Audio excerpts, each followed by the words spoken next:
Alex Temple, and welcome to Made to Measure, our live series that delivers a quick hit of digestible event insight directly into your ears once a month.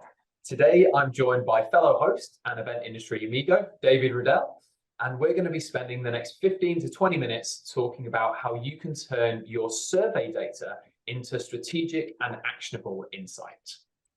Before we dive in, one quick note. As our audience, we would love to hear from you. So if you have any questions or comments, please throw them in the chat box below and we'll make sure to get to them as soon as possible. Outside of this quick fire episode today, we also welcome any other topic, suggestions, or feedback, which is why we're talking about it today. So do feel free to reach out whenever inspiration strikes. So Dave, hello, mate. How you doing?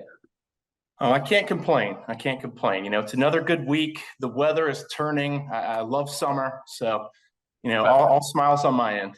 That's good. Tell you what, that's some great feedback you've just given me there. So it's setting the tone right. Yeah, I'm excited. I'm headed, you know, I'm crossing the pond and headed your way shortly. I hear it's a little bit chilly. You know, you don't have much sunshine to spare these days. We do not. So I'm hoping you can bring some of that North Carolina sun and some warmth for us. That'd be great. We'll do what we can. Thanks, mate. Right. So before we dive into our topic of feedback today, I just wanted to start off with a little bit of almost irrelevant trivia. So, Dave, quick question. When do you think the word feedback was first used in English? Feedback. Country of origin here? Can I get some help? Country of origin. Let's just go English. You know, ye old blighty over there. Can you use it in a sentence? You know what? That's just I can't give you a use it in a sentence without giving away too much where it came from.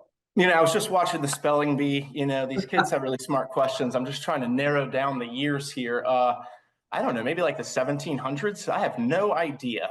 Well, I tell you what, 1700s is not a bad guess. I first thought it might have been somewhere there, but you're a couple of centuries off, actually. It actually came... Am I late? Was it earlier? Because I was thinking it might be like really old, like maybe like Latin or Greek or something. Funny enough, it's not. It's relatively modern. It actually came in the 1920s, surprisingly, but it was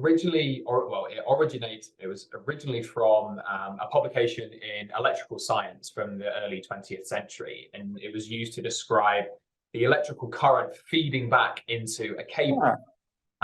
But then it kind of moved on, and the most common use of the word, the one that we all use today, with feedback meaning information or statements of opinion about something or a product, it was actually coined in the 40s in the world of psychology. And obviously it's now become this term that we use every day. You know, hugely important and valuable to businesses, and of course to the event industry as well. So there you go. When you're at your next pub quiz, when you come over here, we'll take you to our local pubs and hopefully they'll have a question on feedback for you. Perfect. Well, I'm ready to go now.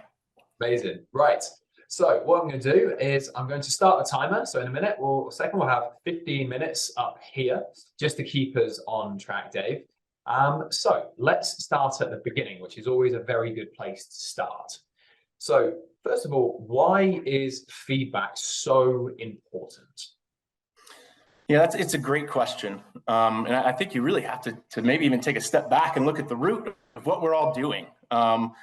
When a customer purchases something or an attendee attends one of our events, regardless of whether we choose to measure it or not, an experience is created. It could be an excellent experience, a terrible experience, or anything in between. So again, there's this experience that exists, albeit intangible, and whether or not we choose to measure it is our choice. Feedback is the way that we do measure it. And actually feedback being so easy to collect, with it being so predictive in nature, you know, you kind of wonder, why wouldn't people be taking advantage of this, you know, this feedback that exists, you know, from the people that are attending your events? And I think feedback, it really stems into this whole world of CX or customer experience data, which is quite well developed. There's a reason why the Apples and Amazons and Salesforces of the world invest so heavily into measuring and improving the customer experience. I mean, they obsess over stuff like their NPS and loyalty and satisfaction scores. And again, it's because of their predictive nature. They can tell them what might be happening in the future. Okay. So that's at the core of it. Feedback data is so important because of its forward-looking nature. Your financial data that you have, it's so important. But it only tells you a part of the story. It tells you what happened, I guess, to categorize it that way. It tells you what happened in its past tense, even forensic in nature, highly detailed, you can rely on it. But again, it's looking backwards. CX data, on the other hand, it explains why things happened, or maybe how things happened. It's forward looking at nature. It can show you how to influence things in the future. So again, it's helping you. Customer experience data helps you understand where to focus your future commercially viable efforts. And it all starts in a really simple place. It's this idea, and I gotta calm down. I'm about to go on a Newt Rockney speech because I get so excited about this stuff, and I'm Oh, sorry. we love it. We love it. I mean, But it all starts with this core concept, right? Of not only why is feedback important, but how do we leverage it, right? Okay, I think we can all on this. Anybody listening to this here in this industry, we're in tune with that. It's not rocket science, but how the heck do we leverage it, right? What is step one? And I think that's something that these Apples and Amazons have nailed.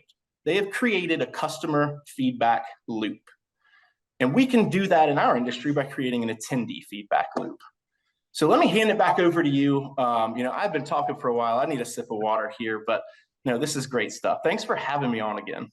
No, of course, man. That's amazing. I love the passion and enthusiasm you have for this. You've been in the industry for a while, and it's fantastic to see. And I think what you said there is really kind of crystallized why feedback is so important. Like you said, it's this predictive nature. It offers the industry, especially the events industry, a view on their performance that they don't get. I'm just looking at historical data, such as attendee numbers or financial numbers. And like you said, the biggest and most successful businesses in the world are super customer focused. They're laser focused on making sure that they're delivering for their customers, and a big part of that is their customer feedback, or and they use it really, really effectively. So that's great. So that set the scene perfectly, Dave. So we almost went into one of the ways where they can use it more effectively. So that's what we're going to kind of cover over the next 13 minutes or so.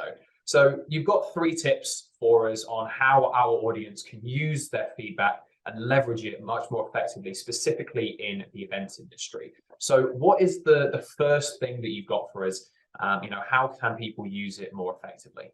Well, before we get into that, I've got a trivia question for you, Alex. Oh, okay, go on, hit me. Because this is a big subject that we're going to get into. So I would ask you, how do you eat an elephant? Well, I think bit by bit. I mean, I wouldn't eat an elephant. I just want to put that out there. But I would probably, if I was going to eat something as big as an elephant, then I would probably start from the ground up and eat a little bit by bit. Just like anything else, one bite at a time, Alex. So again, that's how we're going to jump into this. The first bite, the most important one, is this creation of the feedback loop.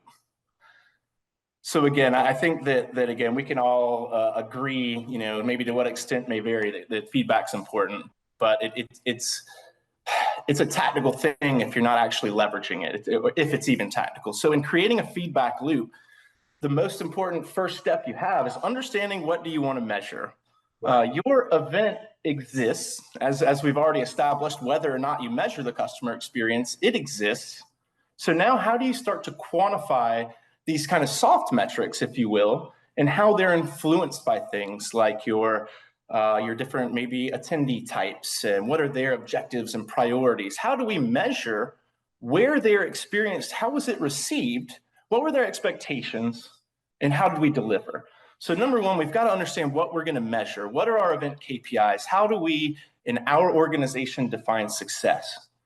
Okay. Is that increasing the number of first-time attendees that return a second time? Is that getting our satisfaction over a certain industry benchmark? Is that increasing the number of sponsors that we have, reducing sponsor churn? But it all starts with measurement. So again, there's a couple very, very key places that already exist in about every single event program that I think most organizers can leverage more effectively to create some really, really strategic in-house resources. So this measurement phase can go a few ways. Alex, I don't know if you wanted to jump in here. I feel like I'm hogging all the mic time over here, but I could talk all day. Cool. So you've mentioned measurements as that Yeah, kind of the first step within this feedback loop. So what other steps? From what I understand, there are 5 steps within the feedback loop correct. process. So the first one you've really highlighted there being the most important. Step one, measure, set your objectives, figure out what it is you want to collect.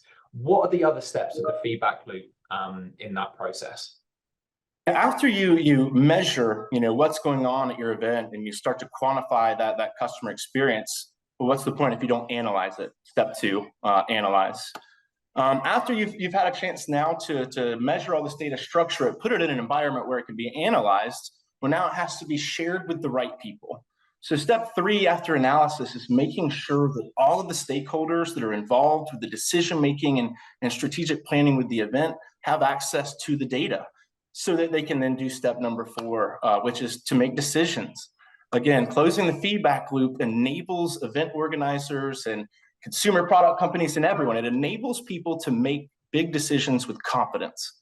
And after you make a decision, what's the point of that? It's because you're implementing something new, you're changing something. So that's the fifth step.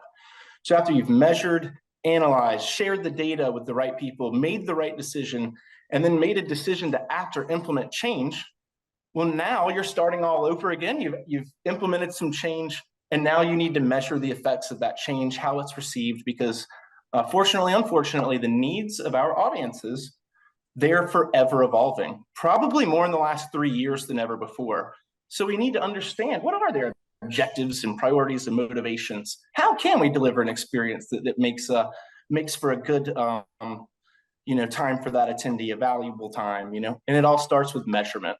I think that is just to key in on that. I kind of got off my rocker there and really excited about it, but I think it's the most important part because it's the foundation and the cornerstone from which all the other steps are built upon.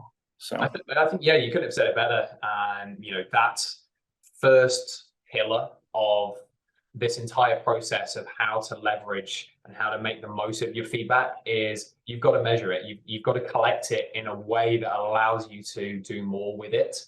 Because the old adage of you put rubbish in, you get rubbish out, right? You've got to collect it in the right way, because when it's collected in the right way, you then have more to work with, and that's what sets you up for success for your future events, which is fantastic. So that process, that framework that you just delivered is brilliant. So those 5 steps of the feedback loop is the first tip. So moving on to the second tip, Dave. What is tip number 2 for our audience? Yeah, to keep it in 15 minutes here today, we've got to condense this thing a bit. But after you've created the feedback loop, what's the point if you don't close the feedback loop? Right. So again, if we were to take all these steps and condense them into all these steps, it's like 5, 6 whole steps, guys. It's not rocket science, but it's all about closing the feedback loop, because that's actually what empowers us, as event organizers. Okay. When we close that feedback loop, it enables us. It's this, what is it? The Dunning-Kruger effect. You don't know what you don't know. Yeah. Okay. Yeah. So when you close the feedback loop, you actually take these knowledge gaps that used to exist within your program, and you either reduce or eliminate them. So what does that mean? So for, like we mentioned Apple earlier, they close the feedback loop very effectively. It helps them develop products that don't even exist today for tomorrow by knowing what their consumer wants. And how do they do that? They close the feedback loop. Is it cool if I introduce, you think I have time to introduce a quick case study here, Alex? Honestly, anything that is going to, help our audience, I'm all for. And I think it's really relevant for us in the event world. I think this idea of Net Promoter Score, or NPS, it's a powerful metric. We won't get into how powerful or important, but it's one we're aware of. It's one that Apple places a lot of importance on. So what have they done with it? So Apple, it's kind of unique. We're event organizers. They try to create an experience in their store. That's critical to them, to creating a good experience. People come to the store for more than just buying products and conducting transactions. And anyone who comes into their store generally makes an appointment. You have to schedule your appointment at the Apple store, so they have your email address. Apple closes the feedback loop. Well, they measure it, because 24 hours of going into that store, they're going to send you a survey, whether or not you bought anything, asking you how likely you are to recommend it, as well as some other things. Yeah. But after they've collected this data, they get it into the hands of the managers of their stores. So they've collected it, they've shared it, they've analyzed it, And now their managers within 24 hours, here's where they close the feedback loop. If anyone on the Apple survey were to respond back on how likely they were to recommend a product to a friend or colleague on a 0 to 10 scale, if they respond back 0 to 6, in regards to NPS, they'd be a detractor. The manager then has 24 hours to reach out to that person and understand what was wrong with their experience and maybe how they could make it better. I think there were several channels, email, phone call, etc., how they do this. But at the end of the day, they took an audience, they closed this feedback loop. It is a relationship after all. You're interacting with the company. Yeah. And they took these people who were detractors, who were likely to not only recommend this product to anybody, but their detractors spent $25 million that year after they closed the feedback loop, followed up and tried to provide solutions. Their detractors actually spent more on average than their promoters after the first year of this. Oh, well, I can't believe that. So again, it's not rocket science. We've measured the experience. We've made sure that the data was available for analysis in the hands of the people to make the decisions. And then we closed the feedback loop by acting on the data. We just didn't let it sit somewhere. Sure. And then that ended up being, worth millions and millions of dollars. Again, this is, Apple is a company that really is a market leader when it comes to the whole science of customer experience. So I love to look to them, for examples of what has and hasn't worked. That's a really interesting case study, actually. And I think everybody in the events industry can draw on that kind of insight and that example, because what you just said there is that by looking at, in this particular case, a portion of their audience who are not satisfied with that experience, they're then focusing in on them. And by focusing in and figuring out what they want and then delivering on that experience again, you're able to generate not only a better experience, but in this case, it's revenue for Apple, right? So the takeaway from this, I think, is closing, the feedback loop is not just a one-trick pony. It's not something you do once and then forget about it. Closing the feedback loop is all about doing those 5 steps. Step 5, which is acting, and then going back through and remeasuring, going through this process again. And it kind of becomes like a virtuous circle, right? The more you use it, the more insight and data you get, the better your experience is going to be delivered within your events. I think that's the real key takeaway here. And I love that example. I think everyone can kind of take away from that, by focusing on a key part of your audience who are dissatisfied, delivering for them, and then making sure and measuring how their experience changes, I think is really important, because that's a big problem, I think, that a lot of planners and a lot of organizers face, which is fantastic. Great. So we've got a couple of minutes left, Dave. So what is the third and final way to use feedback more effectively? What's our final key takeaway? Yeah, I think all this feedback and the closing of the loop is to create insight. And at the end of the day, that's how we can use feedback to inform strategy. Again, this is the hardest part of the hurdle to clear here. This is now when you're taking data in, and maybe in a new way, you're making decisions based on data, maybe more than stick your finger up in the air and make the best call based on your judgment. Yeah. Again, but using feedback to inform strategy, again, like kind of mentioning Apple, they understood they had an important part of their market that they wanted to change. So their strategy was to reach back out to this potential buyer or client. So again, when you look at how decisions are made, a lot of times decisions are made based on emotion. If somebody's unhappy, if you call them, you can change that emotion and bring them back. But I think in the event world, it's really interesting in that there's 3 major things that we can do, I think, to try to lump it all together. Yep. But when we're looking at CX data, I think we can reduce exhibitor churn. That is a direct correlation to the Apple thing. Any exhibitors that are having negative or positive feedback, we need to reach out, be in touch with them, make this feel human. Yeah, the whole net promoter score, negative, turning them into a positive, generating revenue, directly relevant to trade shows, for sure. And it's much the same, number 2, I think, with your attendees. Again, and it all comes down to, with your attendees and exhibitors, you can use the feedback and the insight generated to reduce churn and reduce attendee acquisition costs. Again, because as you reduce churn, you're bringing the same people back. They're promoting your event. They're more advocates. There's more word of mouth. It's more sustainable growth. And then number 3, I think it's really important. It really comes down. I think we're all humans. It's very important And this is at the core of these missions of the Apples.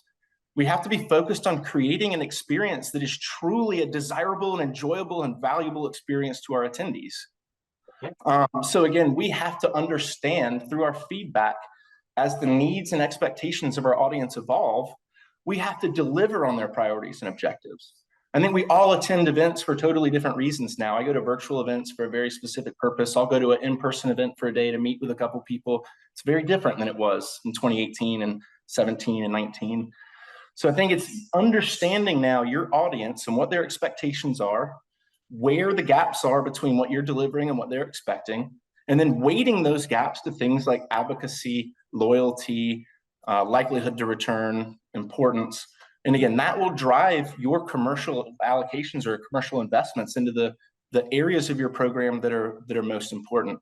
For your in-person events, that might be focusing on more one-to-one matchmaking and networking, because you've realized there's not enough meetings going on. People want to see each other, they want to connect. Maybe at your virtual events, it's moving more of your content that you had at your conference online, make it available on demand. People can get their CEUs on demand as they please. You want to focus their time at the trade show on the trade show floor and not in the conference. Maybe your numbers have shown that you're not getting enough booth visits per visitor and you want to bump that up. So again, how you drive your strategy is going to be very dependent on your event. But as you start to pull back the layers of feedback, it helps you understand kind of where your efforts can be laser focused to get the most return.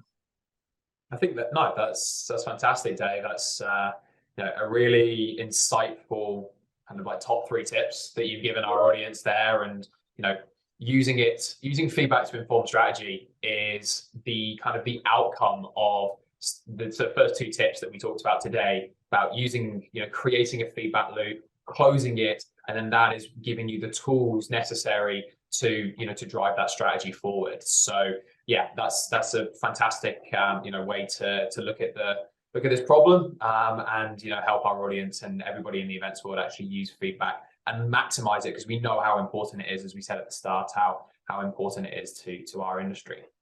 So that's it. Thank you very much to everybody for joining us on episode 5 of Made to Measure. Dave, it's been a pleasure. We hope you all found it useful and take forward some of the tips that we've discussed today, and go and make your events and your feedback process, feedback strategy as effective and impactful as possible. If you have any questions for us, our contact details will be on the screen in a second. So don't be afraid to get in touch with Dave or I, either via LinkedIn or via email. Our next Made to Measure episode will be next month, so keep your eyes peeled for another special episode. But for now, that's bye from us. So bye from me. Bye from you, Dave. Bye, guys. And remember, everybody, events were made to measure. Thank you.